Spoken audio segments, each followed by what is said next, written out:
प्रिय भ्राता ओ भगिनीगण मु आज आपण मानक आज द्वादश राशि भाग्य संपर्क में जनाऊँगी जहाँकि आज राशिफल आज 2024 मसीहा जानुआरी मास 15 तारीख अच्छी गुरुवार अच्छी प्रथम मु मेष राशि संपर्क में आपण मानक कहूँ मेष राशि आज आपणकर दिनटी भल रहा स्वास्थ्य खराब शिक्षार खराब कर्ममय जीवन में क्लेश किसी उपभोग करेंगे बिजनेस भल होना चाकरी जीवन में देह और मुंडार पीड़ा किसी अनुभव हो प्रेम जीवन में साथी को देखि भय भय लगे जाऊँगी परिवार क्षेत्र में आगु किसी घटुवा घटना को नहीं भय भय लगे अशुभत्व दूर पाई माँ बगलामुखी देवता को पीत पुष्प समर्पण करंतु निश्चित अशुभत्व दूर हो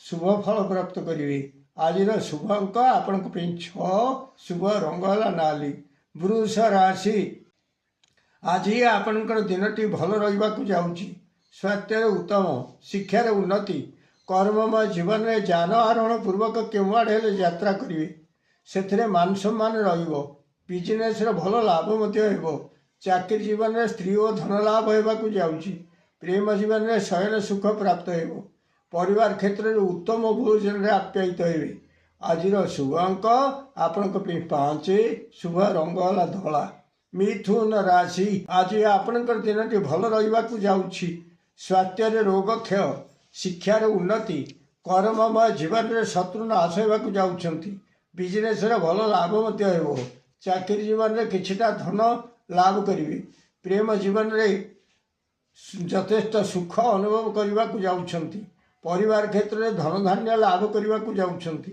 आज शुभ अंक आपण 3 शुभ रंग है सबुज कलर कर्कट राशि आज आपणकर दिनटी भल रहा स्वास्थ्य व्याधि किसी देखा पाइबे शिक्षार अवनति कर्ममय जीवन में कौन आड़े यात्रा कर अबाटर गमन करेंगे बिजनेस भल होना चाकरी जीवन में कौन खबर को नहीं शोक संतप्त रे प्रेम जीवन में दैन्यत अभाव प्रकाश पाइबा जाऊँगी परिवार क्षेत्र में उद्यम नाश होगा जाऊँगी अशुभत्व दूर पाई माँ भुवनेश्वरी को श्वेत मंदार पुष्प समर्पण करंतु आज शुभ अंक आपण 2 शुभ रंग धला सिंह राशि आज आपणकर दिनटी भल रहा स्वास्थ्य खराब शिक्षार खराब कर्ममय जीवन में सौभाग्य लाभ होगा जाऊँगी बिजनेस भल रहा चाकरी जीवन में किछिटा मान लाभ करेंगे प्रेम जीवन में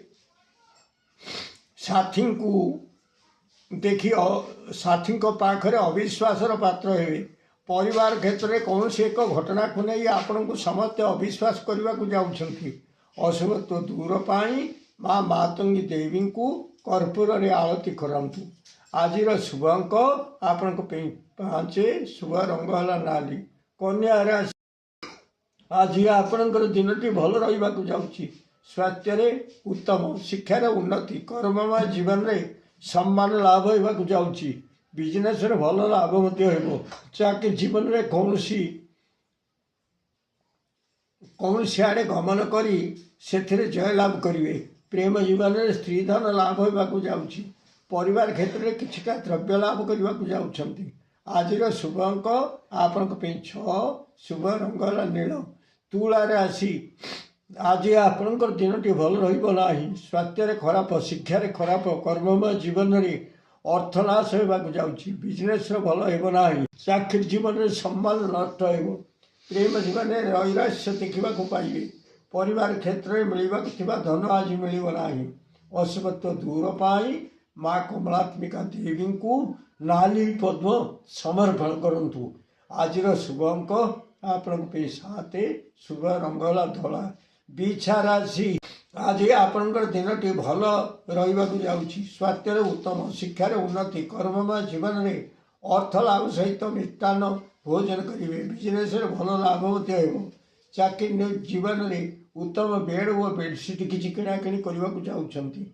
प्रेम जीवन में उत्तम शଯ୍ୟା लाभ करेंगे परिवार क्षेत्र में उत्तम भोजन व्यवस्था आज शुभ अंक आपण 9 शुभ रंग है नाली ଧନୁ ରାଶି ଆଜି ଆପଣଙ୍କର ସେତେ ଭଲ ରହିବ ନାହିଁ। ସ୍ୱାସ୍ଥ୍ୟରେ ଖରାପ, ଶିକ୍ଷାରେ ଖରାପ, କର୍ମମୟ ଜୀବନରେ କିଛିଟା ଯଶ ଲାଭ କରିବେ। ପ୍ରେମ ଜୀବନରେ ବିଜନେସରେ ଭଲ ହେବ ନାହିଁ। ଚାକିରି ଜୀବନରେ ଶ୍ରମ ବିଫଳ ହେବାକୁ ଯାଉଛି। ପ୍ରେମ ଜୀବନରେ କିଛିଟା ବ୍ୟୟ ରହିବ। ପରିବାର କ୍ଷେତ୍ରରେ କିଛିଟା ସୁଖ ଲାଭ କରିବେ। ଅଶୁଭତ୍ୱ ଦୂର ପାଇଁ ମା ତାରା ଦେବୀଙ୍କୁ ରକ୍ତ ମନ୍ଦାର ପୁଷ୍ପ ସମର୍ପଣ କରନ୍ତୁ।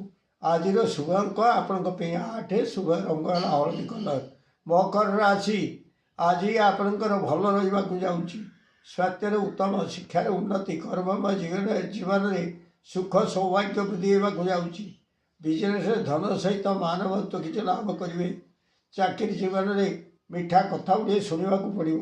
ପ୍ରେମ ଜୀବନରେ ସୁହୃତ ସଂଯୋଗ ଜନିତ ପ୍ରମୋଦ ଲାଭ କରିବାକୁ ଯାଉଛନ୍ତି। ପରିବାର କ୍ଷେତ୍ରରେ ଖର୍ଚ୍ଚର ପରିମାଣ ବଢ଼ିବାକୁ ଯାଉଛି। ଆଜିର ଶୁଭ ଅଙ୍କ ଆପଣଙ୍କ ପାଇଁ 6, ଶୁଭ ରଙ୍ଗ ହେଲା ନୀଳ। କୁମ୍ଭ ରାଶି ଆଜି ଆପଣଙ୍କ ଦିନଟି ଭଲ ରହିବ ନାହିଁ। ସ୍ୱାସ୍ଥ୍ୟରେ ଖରାପ, ଶିକ୍ଷାରେ ଖରାପ, କର୍ମମୟ ଜୀବନରେ କର୍ମ କ୍ଷୀଣ ରହିବାକୁ ଯାଉଛି। ବିଜନେସରେ ଭଲ ହେବ ନାହିଁ। ଚାକିରି ଜୀବନରେ ସମ୍ମାନ ନଷ୍ଟ ହେବ। ପ୍ରେମ ଜୀବନରେ ଭଗ୍ନ ମନୋରଥ ହେବାକୁ ପଡ଼ିବ। ପରିବାର କ୍ଷେତ୍ରରେ କିଛିଟା ଅଶାନ୍ତି ରହିବ। ଅଶୁଭତ୍ୱ ଦୂର ପାଇଁ ମା କାଳୀଙ୍କୁ ରକ୍ତ ମନ୍ଦାର ପୁଷ୍ପ ସମର୍ପଣ କରନ୍ତୁ। ନିଶ୍ଚିତ ଅଶୁଭତ୍ୱ ଦୂର ହେବ, ଶୁଭ ଫଳ ପ୍ରାପ୍ତ କରିବେ। ଆଜିର ଶୁଭ ଅଙ୍କ ଆପଣଙ୍କ ପାଇଁ 7, ଶୁଭ ରଙ୍ଗ ହେଲା କଳା। ମୀନ ରାଶି ଆଜି ଆପଣଙ୍କର ଦିନଟି ଭଲ ରହିବ ନାହିଁ। ସ୍ୱାସ୍ଥ୍ୟରେ ଉତ୍ତରରେ ପୀଡ଼ା କିଛି ଅନୁଭବ କରିବେ। ଶିକ୍ଷାରେ ଅବନତି, କର୍ମମୟ ଜୀବନରେ କୌଣସି ବନ୍ଧନରେ ପଡ଼ିପାରନ୍ତି। ବିଜନେସରେ ଭଲ ହେବ ନାହିଁ। ଚାକିରି ଜୀବନରେ ଶ୍ରମ ଅଧିକ ରହିବାକୁ ଯାଉଛି। ପ୍ରେମ ଜୀବନରେ ଉଦ୍ବେଗତା ଦେଖାଦେବ। ପରିବାର କ୍ଷେତ୍ରରେ କୌଣସି ରାଜଭୟ ଆସିବାକୁ ଯାଉଛି। ଅଶୁଭତ୍ୱ ଦୂର ପାଇଁ ମା ତାରା ଦେବୀଙ୍କୁ କର୍ପୂରରେ ଆଳତି କରାନ୍ତୁ। ନିଶ୍ଚିତ ଅଶୁଭତ୍ୱ ଦୂର ହେବ, ଶୁଭ ଫଳ ପ୍ରାପ୍ତ କରିବେ। ଆଜିର ଶୁଭ ଅଙ୍କ ଆପଣଙ୍କ ପାଇଁ 9, ଶୁଭ ରଙ୍ଗ ହେଲା ହଳଦୀ କଲର। ପ୍ରିୟ ଭ୍ରାତା ଓ ଭଗ୍ନୀଗଣ, ଯଦି ଆପଣମାନଙ୍କୁ ଏହି ଭିଡ଼ିଓ ଭଲ ଲାଗୁଥାଏ ତାହେଲେ ଆପଣ ଭିଡ଼ିଓକୁ ସବସ୍କ୍ରାଇବ୍ କରନ୍ତୁ, ସେୟାର କରନ୍ତୁ ଏବଂ ଲାଇକ୍ ମଧ୍ୟ କରନ୍ତୁ।